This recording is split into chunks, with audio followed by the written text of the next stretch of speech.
3월이 되면 가슴속 깊이 각인된 두 동강이 난 천안함의 인양 모습과 함께 산화했던 천안함 46용사들의 모습이 어린거려 마음이 무겁고 숙연해집니다.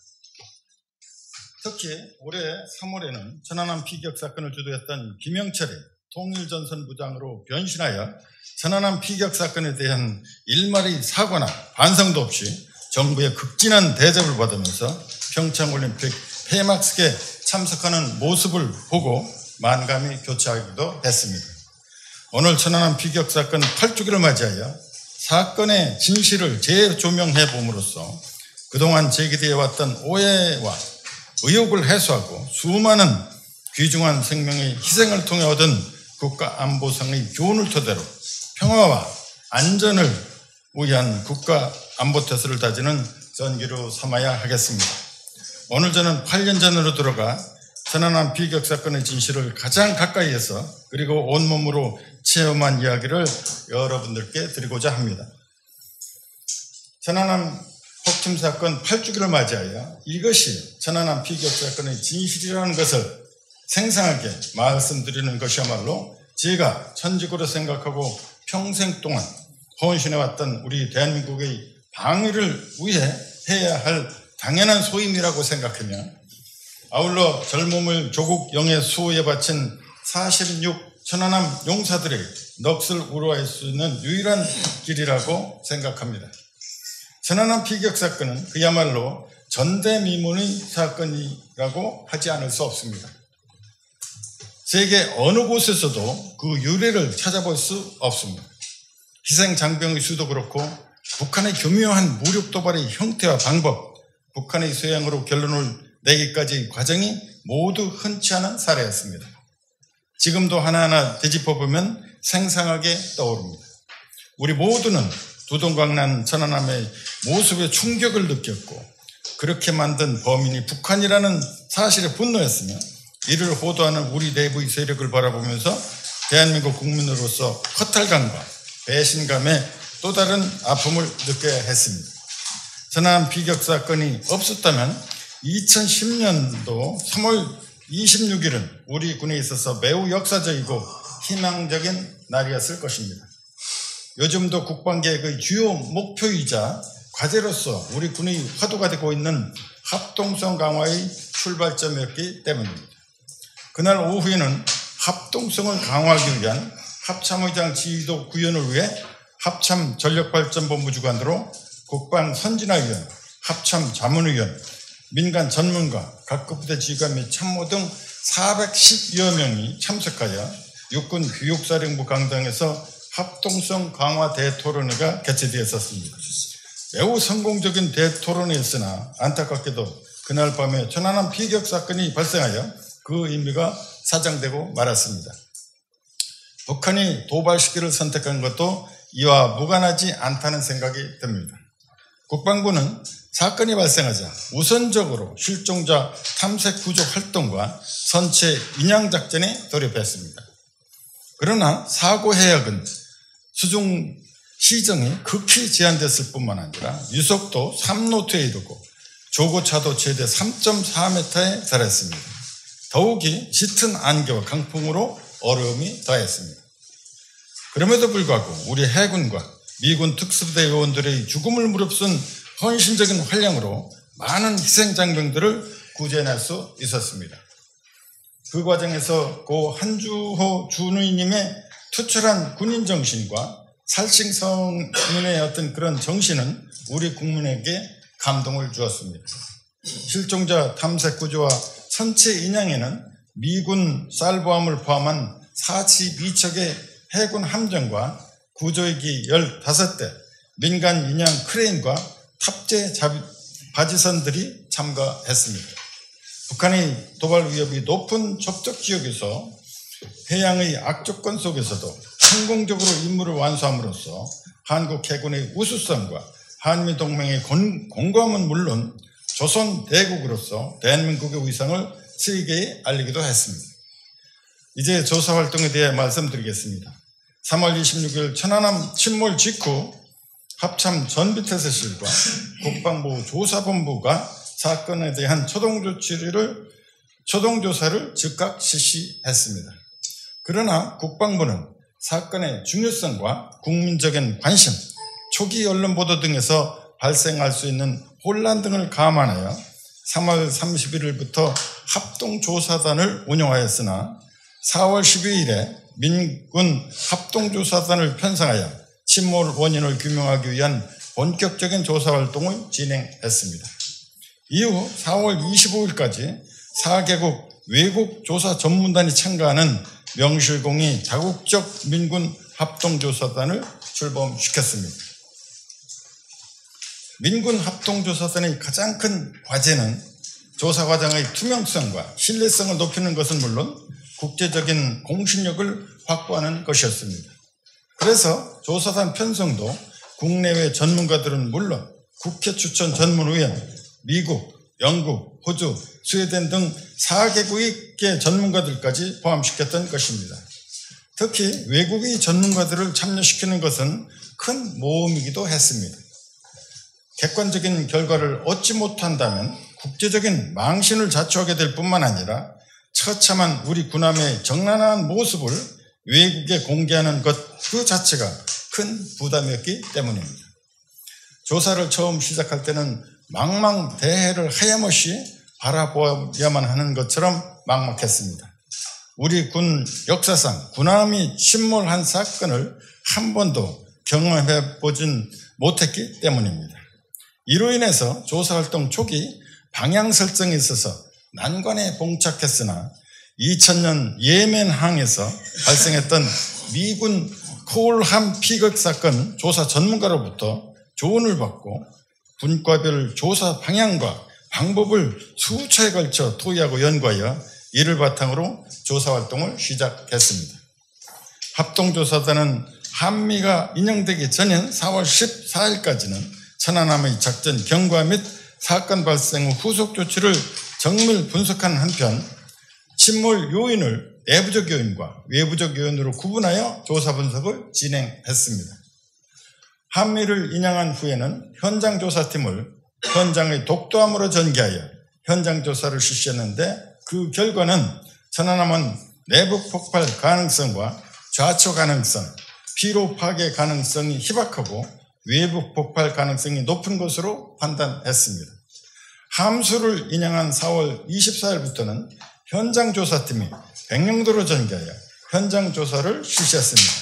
그 결과 외부 폭발 요인 중 접촉 폭발 가능성이 낮고 가스태분실 좌연 선저에서 비접촉 외부 폭발했을 가능성이 높은 것으로, 즉 수중 폭발의 버블 효과와 충격파에 의해 선체가 절단된 것으로 판단되었습니다.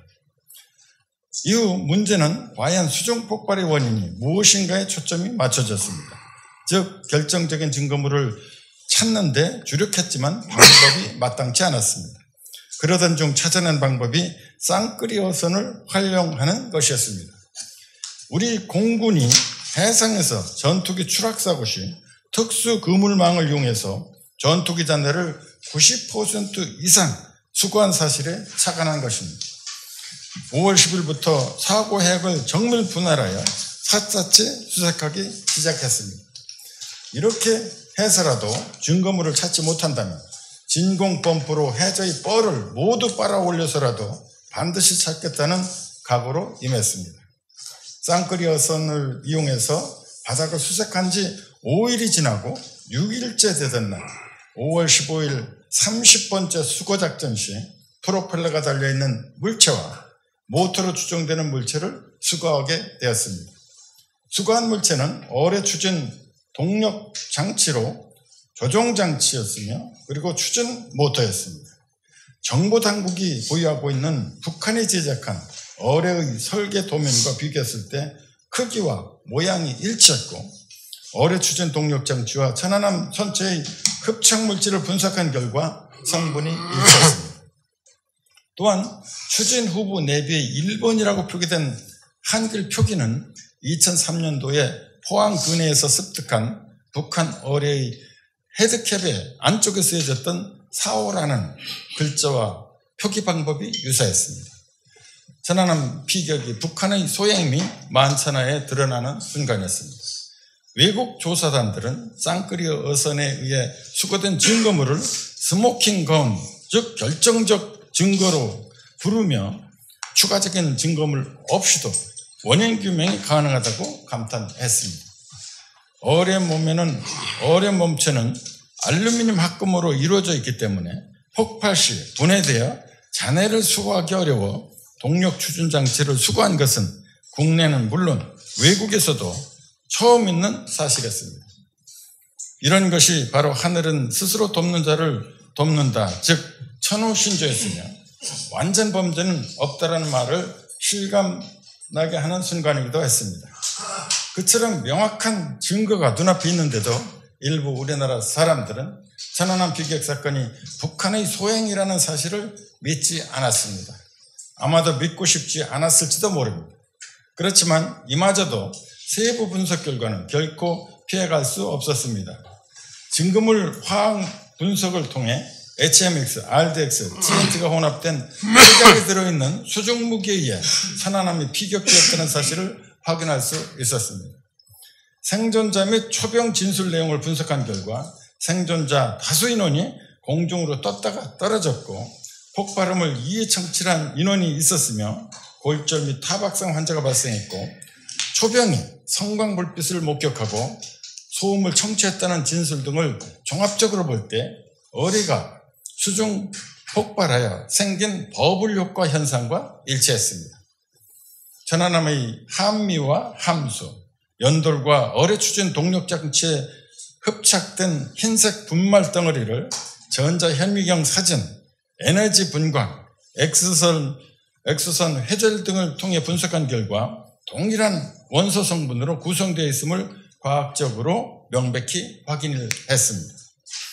뿐만 아니라 한미 측이 공동으로 천안함 절단시킨 어뢰의 포강량과 폭발 위치를 전산 모델에 의해 시뮬레이션한 결과 폭발 지점은 가스터빈실 중앙에서 좌회로 3m 지점, 수심 6 내지 9m 지점으로 판단했고 폭약량은 내충격 분석 결과와 버블 주기에 의한 분석 결과를 통해 TNT 200에서 약 300kg으로 판단을 했습니다. 이것은 수거한 어뢰 추진 동력 장치의 성능과도 일치하는 결과였습니다. 이와 같은 과학적이고 객관적인 과정을 통해 밝혀진 천안함 피격 사건의 결론은 천안함은 어뢰에 의한 수중 폭발로 인해 발생한 충격파 및 버블 효과에 의해 절단되어 침몰되었고 폭발 위치는 가스터빈실 중앙으로부터 좌인 3m, 수심 6 내지 9m 정도 이격되었으며 무기 측에는 고성능 폭약 250kg 규모의 북한에서 제조하여 사용 중인 어뢰로 확인되었던 것입니다. 이러한 결과는 지금도 유효하며 미래에도 흔들리지 않을 것입니다. 이 조사 결과와 발표 자료는 우리 측 조사단뿐만 아니라 외국 조사단장들의 동의와 서명을 받은 후에 발표한 것입니다. 외국 조사단들과는 조사 내용은 물론 발표문에 사용된 용어까지도 심층적으로 검토하여 기자회견 직전까지 협의를 계속하기도 했습니다. 일부에서 제기된 의혹 및 유언비어 등에 대해서는 심층 깊게 분석하여 사실을 끝까지 규명했습니다. 해외에서 활동하고 있는 소수의 학자들이 제기한 이의까지도 마찬가지로 철저하게 분석하여 민군 합동조사단의 결론에 한 점의 의혹도 없음을 밝혀냈습니다. 하지만 그들은 끝까지 이를 수용하지 않았고 우리의 초청 토론에도 응하지 않았습니다. 러시아 조사단은 5월 30일부터 6월 7일까지 조사활동을 실시했으나 결과를 발표하지 않고 귀국했는데 비공식적이었지만 원인들도 합동조사단의 조사 결과를 신뢰하며 경의를 표한다고 밝힌 바가 있습니다.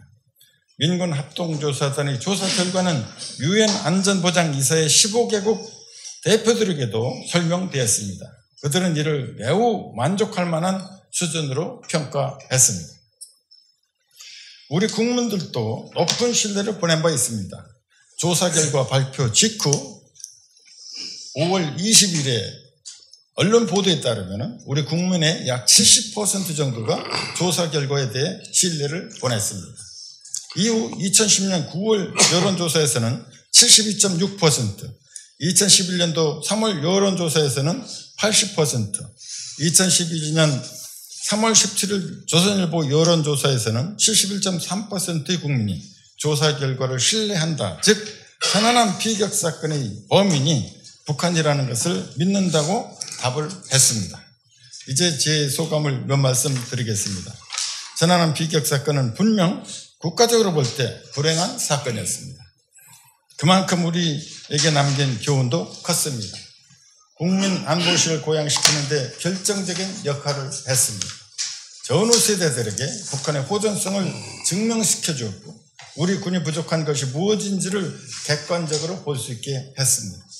이를 바탕으로 더 강해져서 적과 싸울 수 있는 군으로 거듭나기 위한 국방개혁의 단초가 되었다는 점에서 천안함 비격 사건은 우리 군에 더없이 큰 기회를 주었습니다.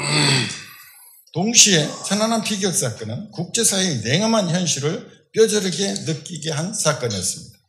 한미동맹이 더욱 강화되는 계기가 되기도 했습니다만 경제적으로 G2로 구성하고 있는 중국이 북한의 보호자 역할을 자인함으로써 한반도에서 분쟁이 발생할 경우 중국의 개입이 주된 변수가 될 수 있으라는 점을 여실히 보여주었습니다.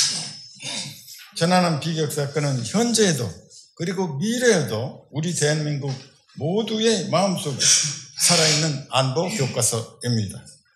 이는 천안함 46용사의 희생으로 얻어진 매우 중요한 소중한 역사적 교훈입니다. 절대 이를 잊어서는 안 될 것입니다.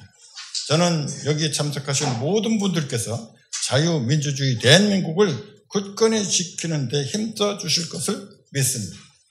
오늘 정책토론회가 천안함 비격 사건의 진실을 여전히 분명한 사실로 받아들이지 못하는 세력에게 진실의 눈을 뜨게 하고 이에 대한 국민들의 이해를 높이는 매우 의미 있는 계기가 될 것으로 확신합니다. 아울러 이를 위해 애써주시고 계신 심재철 국회 부의장님과 여러 학자분들 그리고 각계 전문가들을 비롯한 여러분들의 열성적인 노고에 심심한 사의를 표합니다. 이 자리를 빌어 다시 한번 천안함 46용사들의 명복을 빕니다. 다시 한번 오늘 귀중한 자리를 마련해 주신 심재철 국회 부의장님과 유동열 자유민주연구원장님께 진심으로 감사의 말씀을 드립니다. 오랜 시간 경청해 주신 여러분들께도 감사드립니다. 모두 건승하시기를 기원합니다. 감사합니다.